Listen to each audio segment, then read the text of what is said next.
And it is in this watery netherworld where the role of the Mexican lotus, the Mexican water lily, including several distinctive species, both from the temperate uplands and tropical lowlands of Mesoamerica, come into full view and symbolic prominence. Complementing the image of paradise, according to the Aztecs, the Maya envisaged most of their creator gods as denizens of an aquatic underworld, many of whom are born to this aquatic domain. The destruction of Mesoamerican pictographic libraries by Spanish conquerors and Catholic priests during the 16th century erased all hopes for us to fully understand the mythic traditions of pre-Columbian cultures. But the artwork on abundant ceramics from the Maya lowlands, from our prehistoric past, illustrate this imaginative world in considerable detail. Gods emerge from the skulls of other gods in the underworld, along with water lily stalks, either as anthropomorphic forms, or just as often as animals or quasi-personified animals, such as this hybrid jaguar child. One of the Maya's old man deities, identified in modern terms as God El, sometimes wears a jaguar skin and sports jaguar ears. His specific role is poorly understood, but an abundance of painted ceramics portray a number of his mythic roles in the watery netherworld, with a diversity of divine animals and human beings, including some very attractive goddesses. Unfortunately, we can only begin to guess at what this tale was all about. Thousands of Maya ceramics uncovered over the years provide a pictorial record of the rich mythic world of this dominant culture of Mesoamerica, the Maya. And the water lily is often the central focus of these narrative scenes. Gods are born from the water lily and pass their lives in close association with this plant.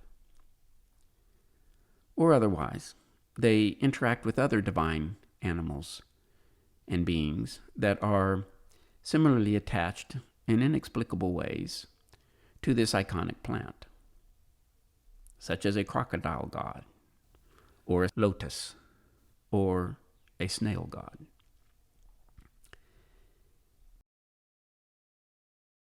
In the world of Mesoamerican mythology, metaphor and symbolism are employed as tools to explain the roles of human beings in the grand scheme of natural creation, as well as their intimate relations with native creatures of swamplands. And so organic connections between humans, animals, and the plant world were developed and maintained for millennia to explain the dramas of life and death in the human imagination. Living dramas play out in the Mesoamerican realm of mythology according to the laws and wills of the gods. But of course, the human imagination creates these scenarios based on its empirical impressions of the natural world and the harmony that human societies desired under the dictates of seasons and the constancies of time. And in this connection, the water lily was chosen as the archetypal vegetative form to typify the natural flow of life and death in the aquatic habitats of Mesoamerica. Another essential Mesoamerican trait relates to a unique manner in which major civilizations recorded time in the histories of their gods and royalty. Most major civilizations employed a peculiar system of measuring their months in 20-day periods, 13 of which comprised a 260-day round called the tzolk'in in Maya tradition, a full year comprising 18 of these 20 days, amounting to 360 days, plus 5 additional odd days, which they refer to as the Hab. The two independent rounds of tzolk'in and Hab coincide every 52 years, and these traditionally mark a pivotal moment in Maya history. In Maya epigraphy, each of the 20 days are recorded in writing by a specific sign known as the Saknik glyph. This insignia and term referring to a quote-unquote Saknik, white flower, which would be the Nymphaea ampla, the white water lily of Maya lowlands.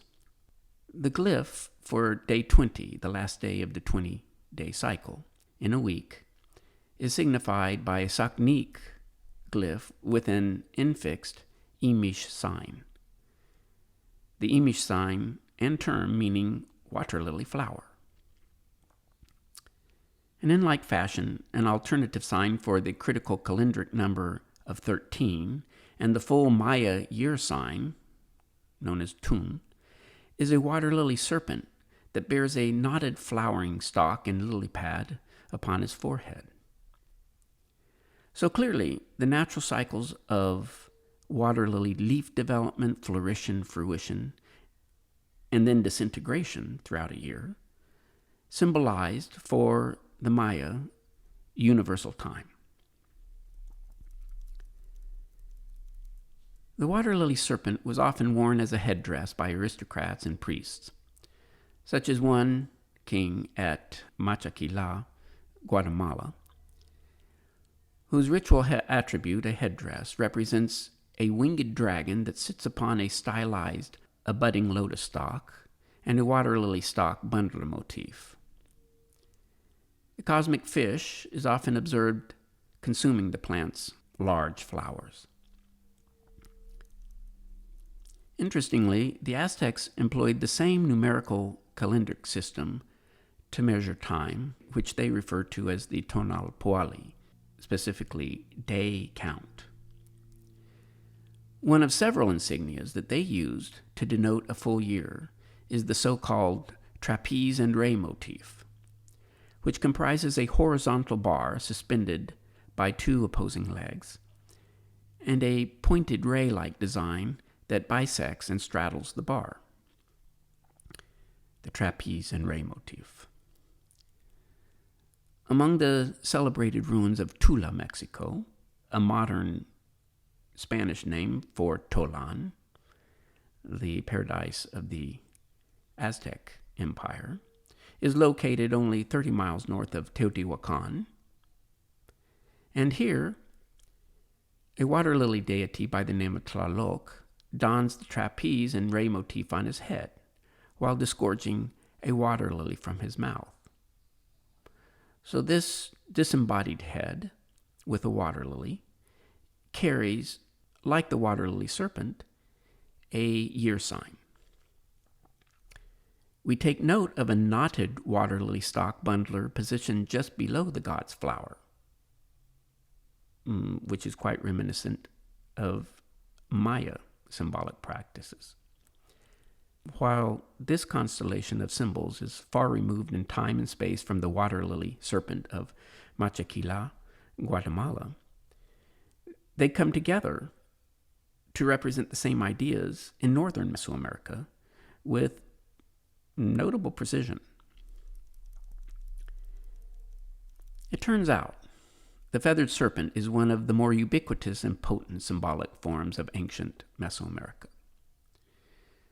Known as kukul-kan, meaning feathered, kukul, serpent, kan, to the Yucatec Maya, or as quetzal-coatl to the Aztecs, meaning feathered serpent. The creature makes himself known in a variety of shapes and forms among different Middle American civilizations of the past, and more often than not, in close association with water lilies. Although this connection is usually overlooked by art historians and archaeologists. The relationship is observed in many thousands of artifacts that arose from 1,500 years of tropical Maya inspiration, where the serpentine body of water lily stalks is clearly equated with the coiling body of a serpent, whether that serpent is feathered or not. One rendering of the creature on a Maya ceramic reveals a clear visual relationship between flowering lotus stalks that are intertwined by a lotus dragon's coils in the air, and a lower world serpentine stalk of a budding shoot that prepares to ascend. The aerial dragon has stylized lotus buds for an ear and dangles a lotus fruit from his mouth. All this supported on a budding serpentine shoot from below. A variant Maya impression of the same creature, but now feathered, is portrayed on a detailed and etched ceramic. The underlying meaning of this symbolic creature has been interpreted in various ways, many commentators suggesting that he represents the earth and sky. And this is a fair interpretation, but hardly a complete one. More often than not, the feathered serpent inhabits a watery substrate, and he shares company in this medium with a variety of aquatic Mesoamerican gods. In scholarly traditions of Maya specialists, the creature is often referred to as the quote-unquote water lily serpent, because the creature's coils and or ears, and sometimes tails, are decorated with water lilies, and often in association with fixed bundles of feathers extruded by the flower. When the creature bears flowers on its head, chin, medial portions of its body or tail, the petals of the flower are frequently accompanied by feathers. Here the creature surrounds a god that cradles a javelina in his arms.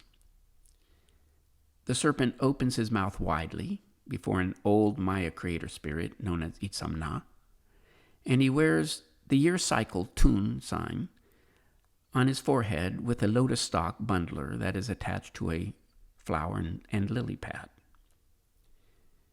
A stylized stalked trident that descends from his head portrays 3 of the flower's 4 sepals in profile. In the medial portion of the creature's tubular body, another prominent lotus is figured, and this flower produces a cluster of feathers and 2 circlets that represent water signs. The water signs likely symbolize the flower's abundance of nectar, since water lilies produce copious amounts of watery nectar on their first day of flowering. The god, or would that be a goddess, not sure, that embraces the young peccary wears a feathered water lily as a headdress. And then the tail end of the serpent is occupied by the skull of a so-called water lily monster and a fish that seems to be snacking on the dragon's tail. So it is difficult to distinguish, at least in terms of symbolism, the Maya water lily serpent from Mexico's iconic feathered serpents, which we will explore shortly in detail. A ceramic from the early Yucatec site of Tzibelchaltun, north of Mérida today, portrays a long-nosed god upholding a water lily serpent, and he holds a water lily stalk in his hands as though it were a writhing serpent. We observe a familiar stylized winged dragon on the stalk that we saw previously on the water lily serpent stele at Machaquila. So the feathered serpent seems to represent the tubular stalks of a water lily shoot. Feathers that are extruded from flowers on an illustrative ceramic from the Kerr collection of base images on the FAMSI website, which you can Google, FAMSI, Kerr collection, Kerr, seem to emphasize a symbolic relationship with the flower's petals. Here the famous hero twins of Maya mythology dally among lotus flowers, one of whom seems to emerge from the lotus flower itself in the presence of long and streaming feathers. A water lily's point of attachment to the Mesoamerican dragon varies, but consistently so. Flowers usually erupt from behind the ears of the serpent, on the creature's forehead or chin, the tip of the tail, or in the middle of the creature's arched body. One such serpent on a ceramic has a jawless head with a full-blown flower on his forehead. In this case, the flower is consumed by a divine fish. The feathers that form a crest atop the medial coil can be interpreted symbolically as a water lily for several reasons. For one, a fish with a water lily for a dorsal fin consumes the feathered mass. And normally this fish is consuming water lilies. Secondly, the placement of 3 circlets at the bottom of the feathers follows a standard convention that is consistent with Maya water lily symbolism. And lastly, various related ceramic renderings of the water lily serpent place a similar floral motif on the middle of the serpent's arched back.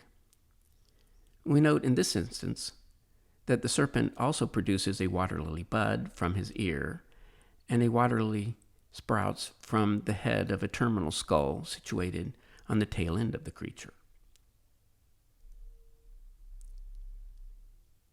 A painted Maya porcelain in relief provides a good example of a water lily growing from the creature's tail.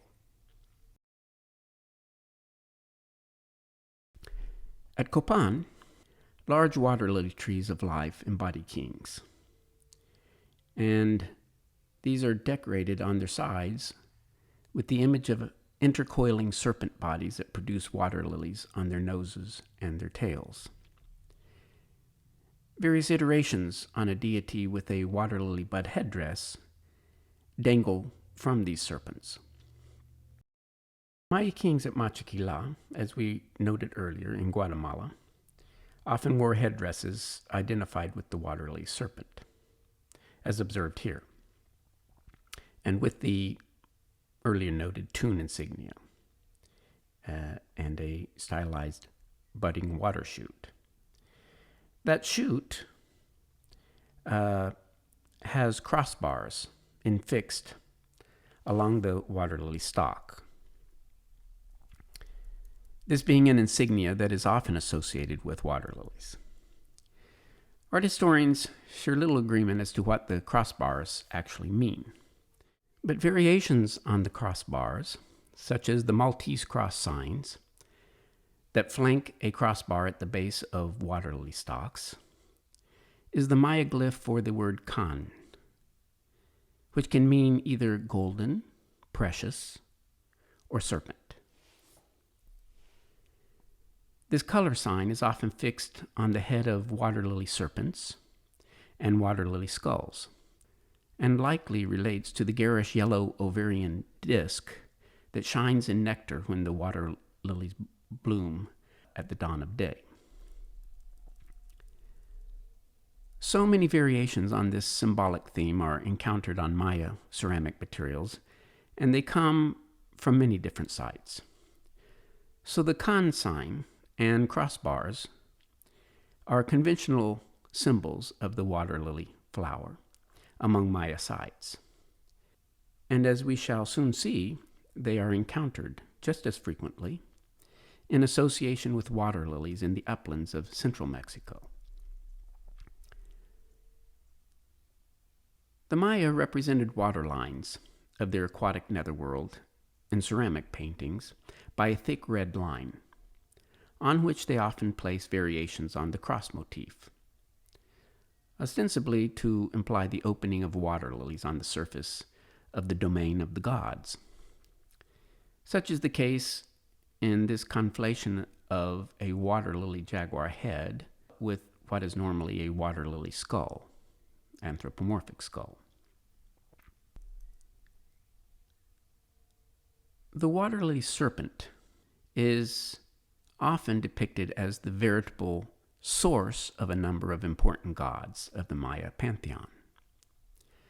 The creator spirit Itzamna, for example, often appears before his devotees by emerging from the open mouth of a serpent with a prominent water lily ear. Or at Yaxchilan in southern Mexico, we observe a so-called Toltec warrior spirit. That would be a divine soldier from the uplands of central Mexico, emerging from the maw of a water lily serpent to face off and presumably speak before a Maya queen. In scenes such as this, historians are inclined to refer to the creature as a quote-unquote vision serpent, insofar as the setting mixes the image of a mundane individual living in a Maya temple with the mythic world of the gods. That a central Mexican Toltec figure is associated here with a Maya feathered serpent is of particular interest, because this stele dates from an age in which the feathered serpent was an important symbol in the land of the Toltecs, a land that would later become the home of the Toltec descendants, the Aztecs.